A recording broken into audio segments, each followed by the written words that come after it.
सम्मानित मंच, आदरणीय निर्णायक महोदय एवं मेरे प्रिय श्रोतागण, मैं नमन करती हूँ आप सभी को। मैं धन्या कावड़े टैगोर सदन का प्रतिनिधित्व करते हुए इस सदन की राय हिंदी भाषा को विद्यालय में प्रोत्साहन मिलना उचित है के पक्ष में अपने विचार रखूंगी। मेरे प्रतिपक्षियों की कुछ रोचक दलीलें सुनने के बाद मुझे कुछ याद आया है। जिसमें है मैंने ख्वाब बुने, जिससे जुड़ी मेरी हर आशा, जिससे मुझे पहचान मिली, वो है मेरी हिंदी भाषा। मान्यवर जी, मेरा यह मानना है कि हिंदी भाषा को विद्यालय में प्रोत्साहन मिलना 100% उचित है, क्योंकि भाषा बोलचाल का माध्यम होती है। हम अपने विद्यालय में अपने मित्रों से, अपनी कक्षा में, खेल के मैदान में हिंदी भाषा का ही प्रयोग करते हैं। वहीं दूसरी ओर कुछ बच्चे ग्रामीण अंचल से आते हैं, जिसके कारण वे अपनी भावनाओं को स्पष्ट रूप से हिंदी भाषा में ही व्यक्त कर पाते हैं। मान्यवर जी, जैसा कि आप सभी जानते हैं, हिंदी को विश्व में सबसे अधिक बोले जाने वाली तीसरे नंबर का दर्जा मिल चुका है, जिससे अधिकांश लोग हिंदी बोलते व समझते हैं। इसलिए हम यह कह सकते हैं, हिंदी संपूर्ण राष्ट्र की भाषा है, न कि केवल विशेष क्षेत्र की। जहां तक मैं समझती हूँ, अंग्रेजी दुनिया को बांधने का कार्य करती है, उसी प्रकार हिंदी हमारे देश के लोगों को जोड़ने वाला सेतु है।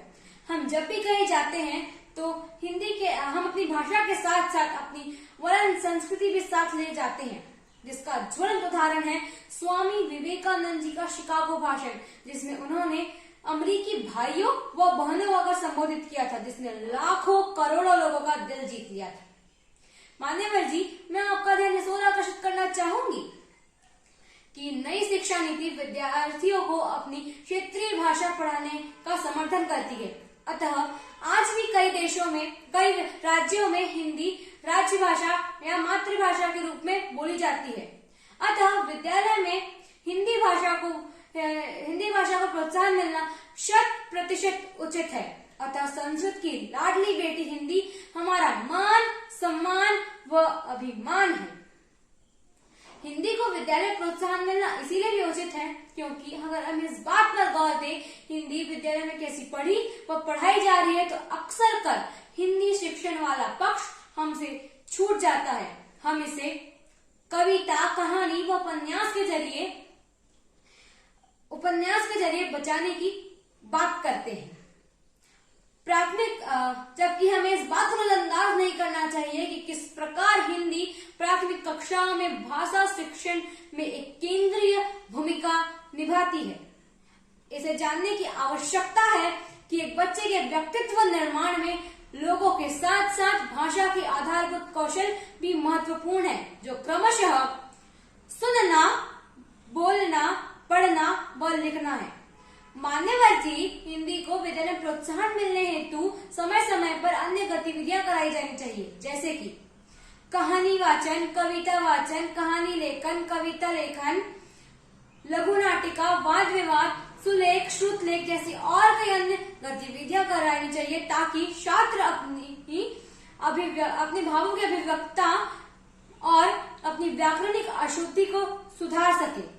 यदि हम हिंदी की उपेक्षा करेंगे तो हम अपनी नई पीढ़ी को उसकी जड़ों से दूर करने का अक्षम्य अपराध कर रहे हैं। मान्यवर जी, अंत में मैं अपने